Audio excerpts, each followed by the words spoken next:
Mga palangga, today is Saturday, araw ng linis, pero mga palangga, magtitinda ako maya-maya.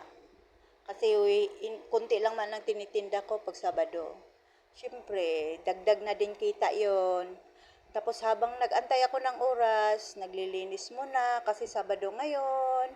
Wala namang ibang gumagawa, ako lang. Kasi may trabaho si boss. Tapos mga palangga, tingnan nyo, may kunting init na. Yan po yung mga sinampay na nilaban ko yung pag-uwi namin galing sa bakasyon. Doon galing kami Nueva Ecija. Yan, nag-aabot-abot na. May labahin pang isang basket. Yan ang kama ko.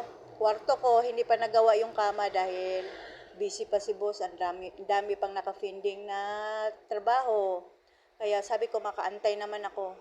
Kahit abutin pa ng next year. Yan po yung mga collection ko. Yan.